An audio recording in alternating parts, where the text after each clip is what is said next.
What are पिप्स? अच्छा देखें, सबसे पहले पिप्स को समझना जरूरी है कि पिप्स क्या चीज है। Least value to count the change in currency और बेस प्रोडक्ट। मतलब ये है कि लेट सपोज हम बात करते हैं कि मेरे घर से ऑफिस तक का जो डिस्टेंस है वो 30 किलोमीटर है। सही है।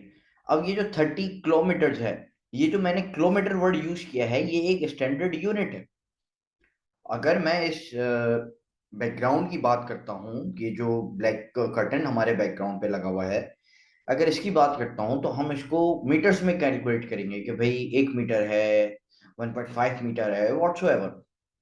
अगर मैं किसी छोटी चीज की बात करता हूँ, लेट्स से कि मैं बात करता हूँ इस वॉच के इस सेक्शंस की, एक एक ईच एंड एवरी सेक्शन की, तो यहाँ पे हम सेंटीमीटर यूज करेंगे। और अगर हम और ज्यादा छोटी चीज में चले जाएं तो हम मिलीमीटर यूज करेंगे। सेम इसी तरीके से वजन के लिए किसी भी चीज को, मास को, हम किसी भी चीज के वजन को जो है हम मेजर करने के लिए किलोग्राम या ग्राम या मिलीग्राम का वर्ड यूज करते हैं, मिलीग्राम की टर्म यूज करते हैं, जो कि एक स्टैंडर्ड यूनिट्स है। इन चीजों के डिस्टेंस को अगर हम मेजर कर रहे हैं तो हम मीटर्स में कर रहे हैं, आइदर वो किलोमीटर हो, आइदर वो मीटर हो, आइदर वो सेंटीमीटर हो, और वो मिलीमीटर हो, व्हाटएवर। इसी तरीके से हम किसी भी चीज के वजन को कैलकुलेट करने के लिए हम ग्राम की जो है टर्मिनोलॉजी यूज करते हैं, ग्राम की यूनिट को हम जो है यूज कर रहे होते हैं, जैसे कि kilogram, gram, milligram, microgram, nanogram, whatever. Same इसी तरीके से इस मार्केट के अंदर हम जब किसी मूव को कैलकुलेट करते हैं, चाहे वो कोई करेंसी पेयर हो, चाहे वो कोई इंडेक्स हो, चाहे वो कमोडिटी हो, व्हाटसोएवर, कोई भी प्रोडक्ट हो, किसी भी चीज को हम जो है कैलकुलेट कर रहे हो, किसी भी चीज के मूव को हम कैलकुलेट कर रहे हो, तो हम उसको पिप्स में कैलकुलेट करते हैं। आप लोगों को समझ में आ गया होगा कि पिप्स क्या चीज है इस मार्केट में। किसी भी मार्केट के अंदर किसी भी मूव को हम अगर कैलकुलेट करेंगे तो हम पिप्स के अंदर उसको कैलकुलेट करेंगे। ओके, तो हम आगे बढ़ते हैं। वन पिप अगर हम देखें तो 10 माइक्रो पिप्स के बराबर है, या 10 पिपिट्स के बराबर है, जिसे हम पॉइंट्स कहते हैं। यहाँ पे मैंने तीनों नाम इस वजह से मेंशन किए हैं ताकि आप लोग इजीली समझ सकें। अगर कोई पिप लिख दे, अगर कोई पिपिट लिख दे, या अगर कोई पॉइंट लिख दे, तो 10 माइक्रो पिप के बराबर है एक पिप, या 10 पिपिट के बराबर है एक पिप, या 10 पॉइंट्स के बराबर है एक पिप। और अगर 10 पिप की बात करें तो 100 माइक्रो पिप्स होंगे, या 100 पिपिट्स होंगे, या 100 पॉइंट्स होंगे इसमें। आई थिंक कि आपको बेसिक्स पिप की क्लियर हो गई होगी कि पिप किस चीज के बराबर है, उसके लीस्ट यूनिट्स क्या हैं, और पिप है क्या चीज इटसेल्फ। मार्केट की मूव को जब हम मेजर करते हैं तो हम उसको पिप में मेजर करते हैं। फॉर एग्जाम्पल, आप लोगों को यहाँ पे जैसे फॉर एग्जाम्पल के तौर पे यूरो यूएसडी की एक एग्जाम्पल दी है। अगर यूरो यूएसडी मूव करता है 1.05779 से 1.05799 तक, तो हम ये कहेंगे कि 2 पिप। यानी कि ये जो 7 है, 7 से 8 हुआ, और 8 से ये 9 हुआ। ये जो डिजिट है जो ब्लू कलर में आप लोगों को दिख रहा है, ये एक पिप है। अगर ये 7 से 8 हो जाएगा तो एक पिप हो जाएगा। अगर ये 7 से 9 हो जाएगा तो ये 2 पिप हो जाएगा, या 20 पॉइंट्स हो जाएगा। इट्स अ टाइपो हेयर, 2 पिप या 20 पॉइंट्स। ओके, अगर हम आगे किसी भी चीज को हम करेंसी पेयर्स में जो इस तरह से डिनोट हो कि एक डिजिट, उसके बाद पॉइंट, और पॉइंट के बाद मजीद 5 डिजिट, तो हम इसके लिए ये कहेंगे कि every fourth digit after a decimal point is a pip. I think you got it. GBP JPY move करता है अगर 185.100 से 185.250 तक।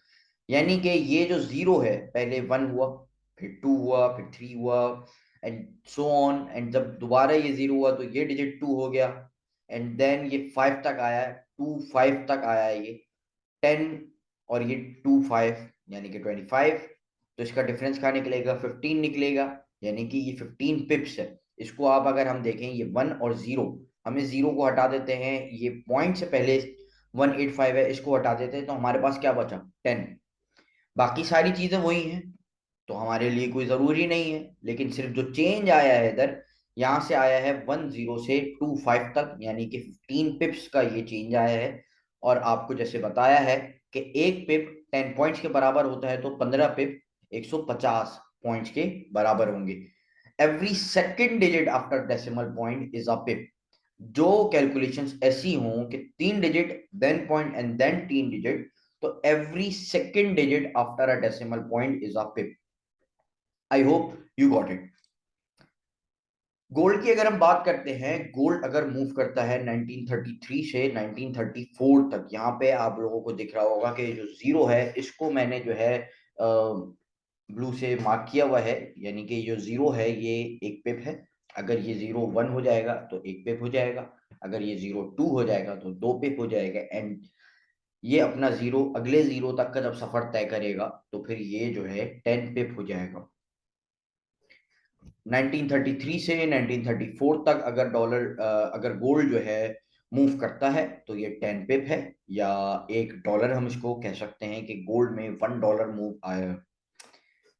किसी का कोई भी क्वेश्चन हो, आप में से किसी का भी कोई क्वेश्चन हो, तो कमेंट सेक्शन पे आप लोग मुझसे लाजमी पूछ सकते हैं। कमेंट सेक्शन के अंदर जितने भी आप लोग क्वेश्चंस पूछेंगे उनको मैं जरूर आंसर करूंगा।